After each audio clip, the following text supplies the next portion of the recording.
Hey guys, how are you doing today? It's P.E. Gilbert, your blogger, writing consultant, and the author to the fantasy novella, The Sultan's Daughter. And today we are honoured to have an interview with Philip Nelco, the CEO of Nelco Media, a live streaming and broadcasting company that counts MTV, the NFL, and the NBA among its clients. Plus, in November, Philip live streamed the Miss Teen and Miss USA beauty pageants. Philip is innovative, helpful, and unstoppable. Here is the interview. Enjoy. So, tell us a bit about yourself.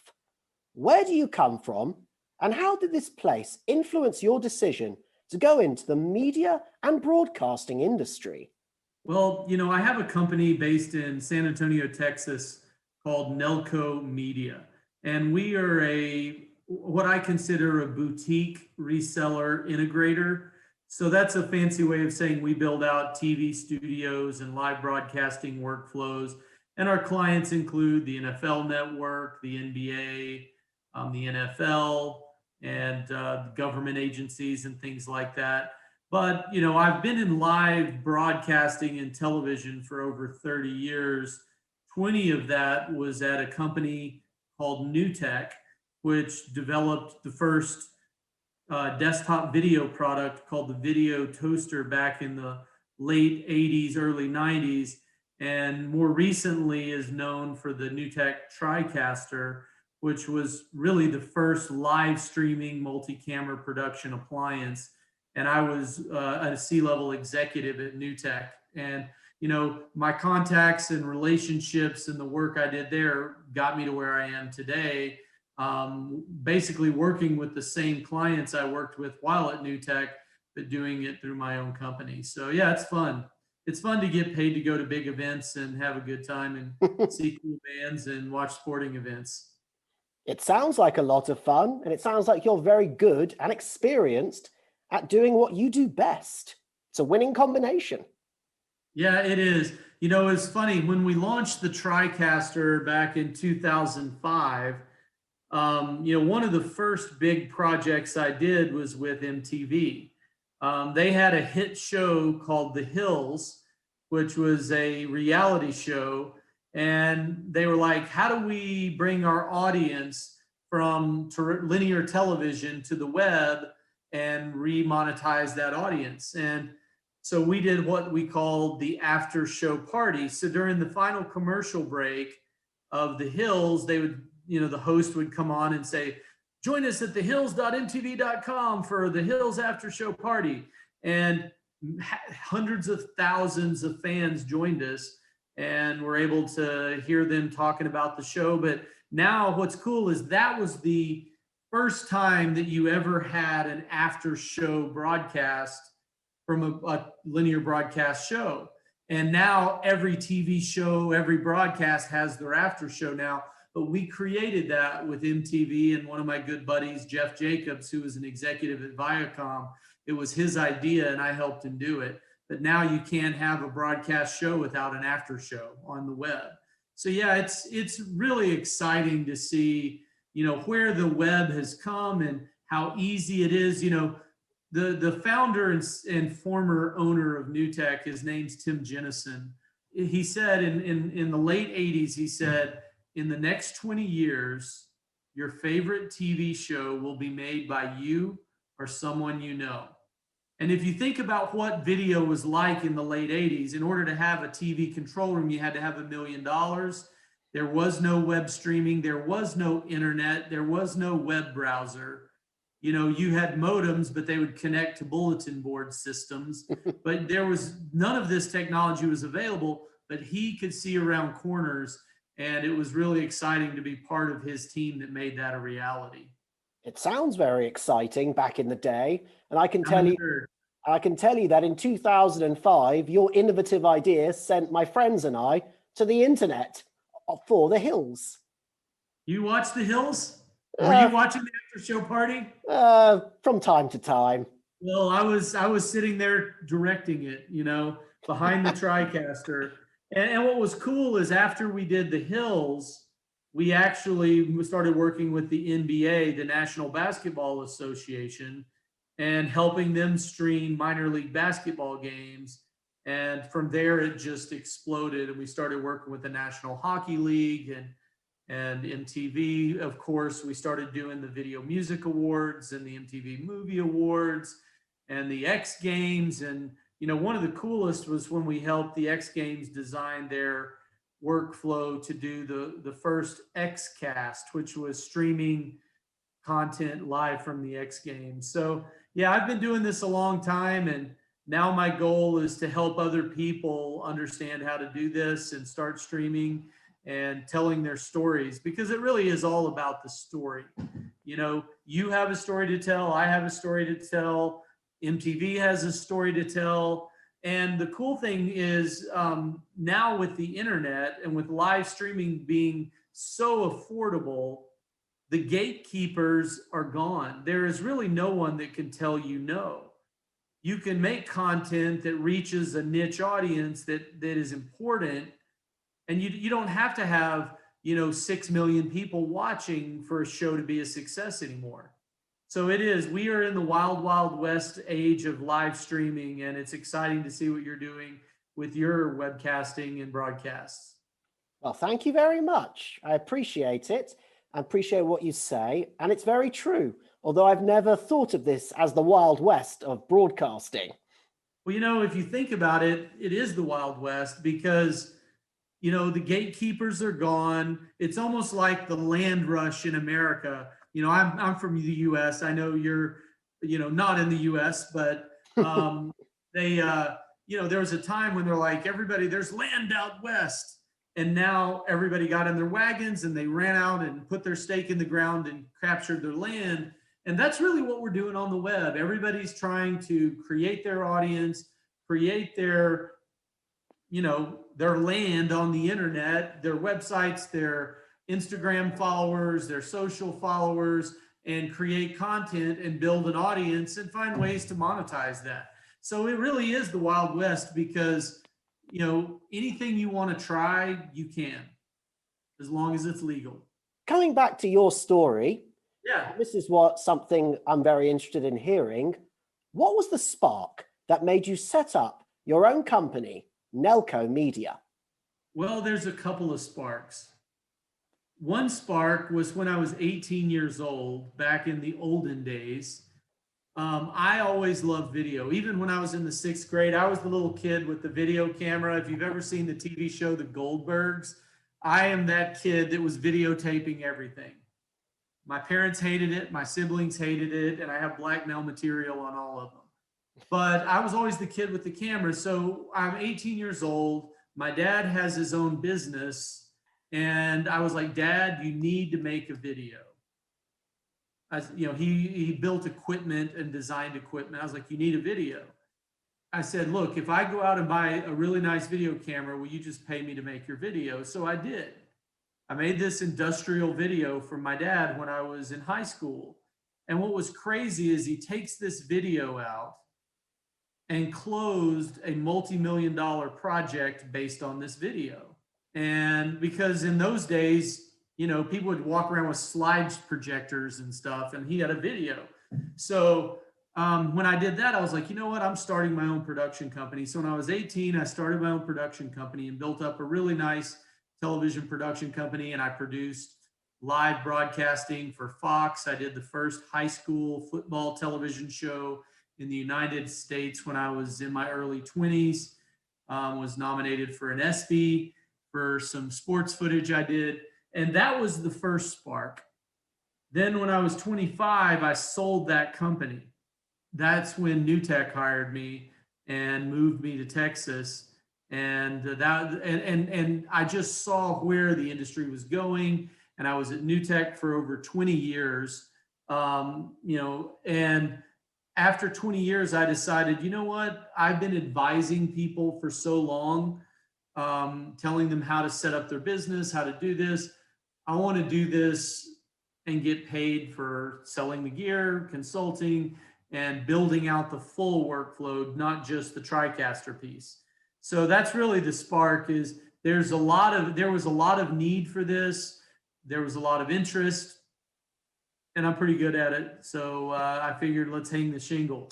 And then, fast forward to 2020, when COVID hits, we've been doing IP video for years, and every broadcaster and every network and every corporate video department always knew they needed to look at IP video, which is video over Ethernet instead of baseband video through like SDI cables or HDMI cables. And once COVID hit, these 5-year plans to move to IP video got compressed into 5-month plans. And all the networks and all the NFL, look what they did with the NFL draft. They couldn't bring talent into the studios, so they had to send cameras and microphones to their house and through the internet bring their talent back into the control room and switch it into their shows. And so because Nelco Media was so perfectly positioned, because we've been saying that for years and doing it for years, 2020 has actually been a very good year for Nelco. And leading into 2021, we're doing some pretty crazy stuff. Wow, it sounds like it. It sounds like you've been in the right place at the right time at a few points in time in your life. I have at least 3, and I hope I continue the string of good fortune. How did you come up with the branding for your company? Well, Nelco Media, my name is Philip Nelson. I'm a very shameless self-promoter. And, I've always said that, if somebody is going to do business with a company, they want to talk to the guy in charge many times. And by building the brand as Nelco Media, Philip Nelson, Nelco Media, it just kind of was an easy one. It made sense. And it wasn't trademarked, so everybody wins. So that's basically it. Keeping it simple. Simple, shameless, works for me. Pretty good. And then, with my background in this industry, like the Streaming Media magazine named me one of the top 25 most influential people in live streaming and things like that. I'm well known in the industry among the right people that I do business with. The average fan, it doesn't know who I am, but the executives know who I am. So that's the other reason that it was important for my name to be part of the company name, is that all these peers that I've worked with for many, many years, they're like, oh, Phil, that's Nelson's company. So here I am, Nelco Media in the house. What does Nelco Media do, and what is the company's USP? Well, the Nelco Media, I kind of alluded to it at the very beginning, but I'll button it up in a nice, neat little button here for you. We are a boutique reseller integrator. We approach the live television and live broadcasting workflow from a 360-degree view, because there's so many people out there that they're like, here, buy a camera, here, buy a switcher, here, buy a microphone. But it doesn't matter what microphone, what camera, what light you use, if it doesn't all work well together. The workflow is more important than the gear most of the times. And so that is our unique selling proposition, really, is that we approach live TV from a 360 view. It's more about what story you're trying to tell, how do you want to tell it, how big is the team that needs to tell it, and then we work backwards from there with, okay, here's what you need to do. And we even do, when I say 360, we do cameras, lights, mics, tripods, but we also do set design, studio design, lighting design. We build the lighting grids, audio booths. So it really is a full, all-encompassing approach, which is unique in our industry. And the reason I call us a boutique reseller integrator is because boutique to me means high level of service. I got into an argument with my son who thought the word boutique was terrible. He was like, when I think of boutique, I think of overpriced clothing. And I said, think more along the lines of a boutique hotel, a boutique guitar shop. If somebody wants a perfectly set up guitar or a vintage amp that's been rebuilt perfectly, that sounds amazing out of the box, they go to a boutique guitar shop. If you want to go to a boutique hotel, you walk in, they know your name, they're smaller, they take care of you, their services through the roof. And that's really what we do. We build amazing workflows. We take really good care of our clients, and we don't abandon them after we sell gear to them. We really do support on the back end. It's a brilliant USP. It sounds like you do phenomenal work and you give a great service. And it explains why you've been so successful as well. Yeah, it's hard work, a good team, outside the box thinkers, and working like a commando strike force. So many people take their time on a project. We like to get in, do it right, and get out and let you start making TV. What kind of clients do you work with, and what kind are you looking for? Well, I'll start off with the kind of clients we're looking for. We want to work with anyone that has an important story to tell or a show to make, and they need help doing it in the most efficient and high quality way.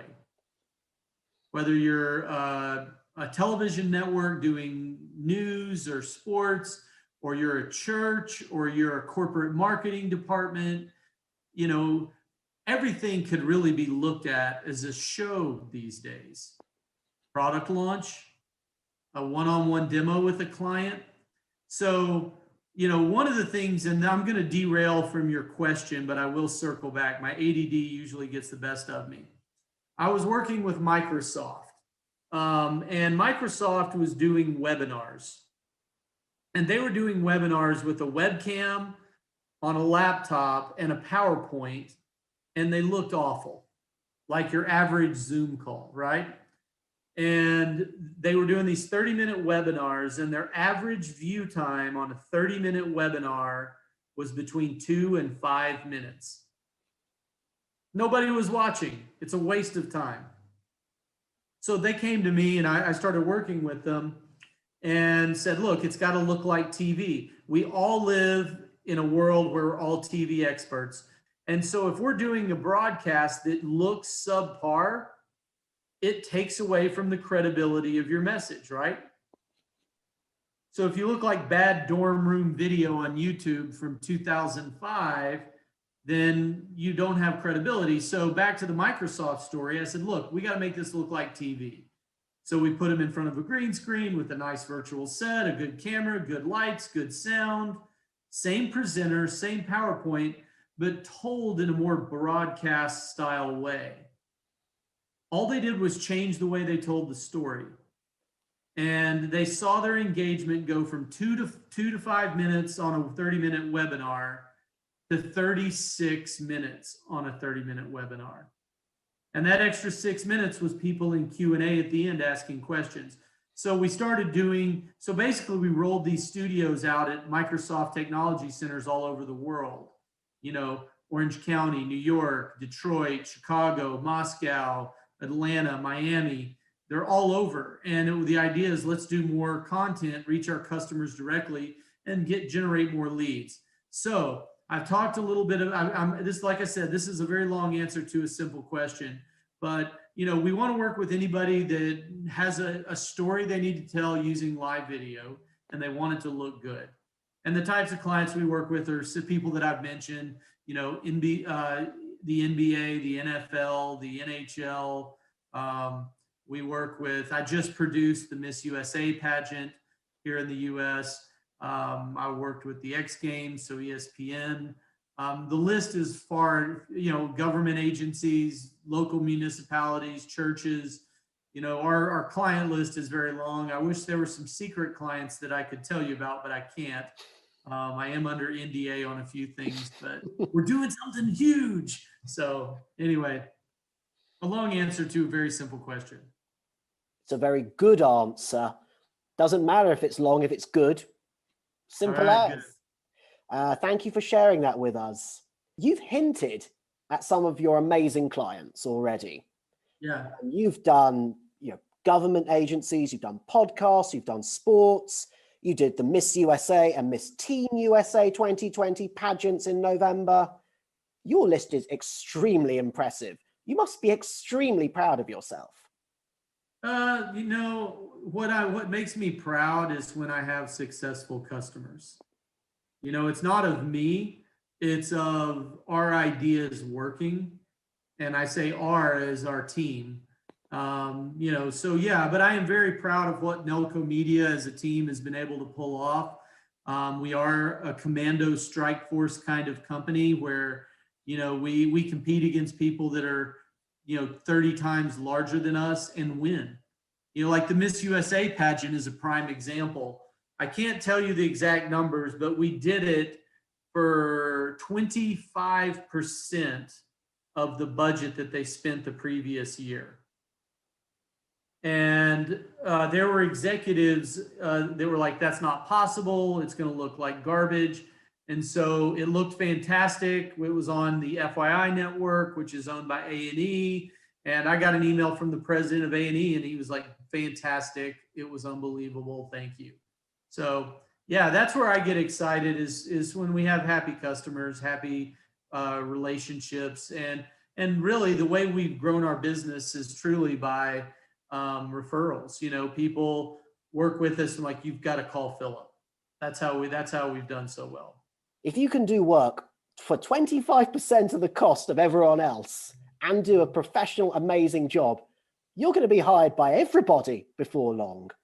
But what I wanted to ask you is, what haven't you broadcasted or live streamed yet that you would like to? I have pretty much streamed everything. I'm not joking. I mean, like I said, X Games, MTV Video Music Awards, the NHL Player Awards, NBA All-Star Game, Miss Universe pageant, Miss USA, Miss Teen USA. I really don't have anything that I really want to do, but you know, I just like geeking out and coming up with new ways to make it cool and save people money.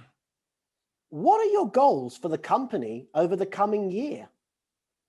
You know, when you have a company, you always have targets that are revenue based. So we definitely have those. We want to see at least a 30% increase in our business. But for me, it's all about long-term goals. 1 year goals don't matter. It's the 5 year and 10 year goals of where you want to be. And we're going to be a top tier integrator in North America in the next 5 to 10 years. And I don't see anything that can stop us. You're probably right, and I hope you reach it, honestly. I would like to win a Grammy, though. Oh, that is a goal. I want to win an Emmy and a Grammy. That's 2 goals. Well, hopefully in 2021 or within the next 5 years, according to your 5-year plan, you'll get them both. Let's hope for it. This is one of my favorite questions to ask people. If you could go back in time and speak with your younger self, what advice would you give him about starting up your own media company? You know, the most important advice I would give myself, and I've given this to a lot of schools that I've spoken to, is to be fearless. If you're working in an industry that is not innovative, then listen to the old timers. But when you're in an innovative, fast-changing industry, the people that did it 10 years ago don't know what they're talking about. You're in uncharted territory. So I really think that young people should just have confidence to be fearless. Be confident, be fearless, but be respectful. That's great advice. I like it a lot. Something tells me that a young Philip Nelson had all of that. I was fearless, and I still am. And respectful as well. What was the most challenging part of setting up your own company, and how have these challenges changed since you launched the company? You know, really the most challenging part of starting your own company is just doing it. It's making the decision to do it. Because I was at New Tech for 20 years as an executive, a C-level executive. So I made good money. I had great benefits. And I'm like, guess what? I'm starting my own company. And if I eat what I kill now, you know, if I don't sell any product, if I don't build out anything, I don't get a paycheck. So really the biggest thing that is a challenge when starting your own company is just jumping into the deep end and saying, I'm doing this. How has owning and running a media company changed you as a person? It hasn't changed me in my personality or the way I deal with people. The biggest change has been I sleep a lot less than I did. Because owning your own company, you're the first in, last out. I get up between 5 and 6 every morning. And then I usually leave the office between 7 and 8 p.m. So for me, it's a minimum of a 12-hour day. Usually it's closer to 18 to 20, because when you're in regular business hours, you're taking care of customers, you're answering questions, you're helping, you're doing stuff. And then before or after that time window, you're doing all the administrative stuff you have to do to build a company. So lack of sleep, that's really it. It's very honest of you. Thank you. Outside of Nelco Media, if you have any spare time, that is, what do you like to do? Well, it's funny that you asked. I have a secret identity. I am a country music singer, and I have an album, sold thousands of copies of my record. I've licensed 5 of my songs to movies, and I open up for a lot of big Texas country artists. I've played shows for 15,000 people, and that's my secret identity. In fact, Friday night, I have a show I'm playing here in Texas. So yeah, that's my secret identity, because if I'm not getting enough sleep, why not go play gigs and sleep even less, right? Lastly, and I cannot believe we're on the last question already, is there anything else you'd like to say that you haven't already in this interview? All I would like to say is, if you're watching this interview, that means you're interested in media. The way it was done 10 years ago no longer matters. The way it was done 5 years ago no longer matters. The way it was done last year no longer matters. And the way it was done last week no longer matters.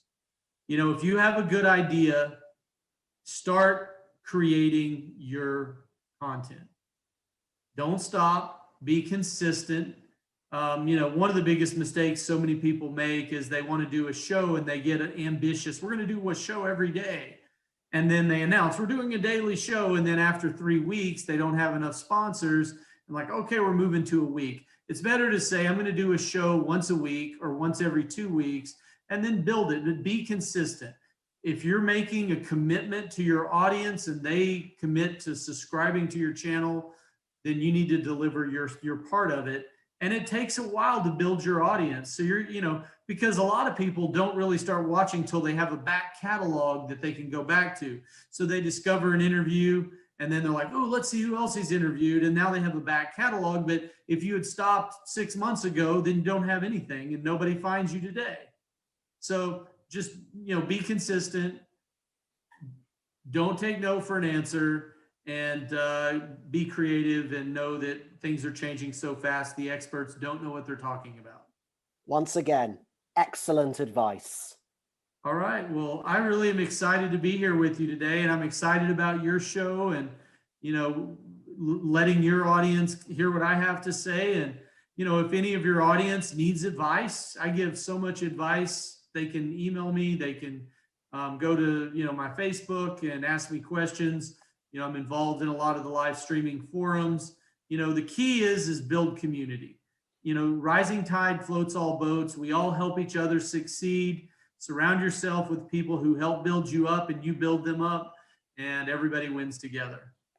And that's all I have for you today, guys. Thank you for watching, and I really hope you have enjoyed this interview with Philip Nelson, the CEO of Nelco Media. Like, comment and hit that subscribe button and tell me, what did you think of the interview? Do you agree that Philip is innovative and helpful? In the description below, I have left links to Philip's website and to his Facebook page. If you are looking for someone to provide audio and visual services, or if you would like some advice about live streaming, then Philip is your man. Check out his materials and get in touch with him now. Moreover, my debut fantasy novella, The Sultan's Daughter, is out. If you are looking for a book that is short, fast-paced and full of suspense, then check it out. I have left a link for the book in the description below as well. Otherwise, until next time, keep well. Once again guys, I just wanted to say thank you so much for watching my video. I really appreciate it and I hope you've enjoyed it. Hit that subscribe button and then you will be the first to receive more awesome content from my channel, and I hope to see you again soon.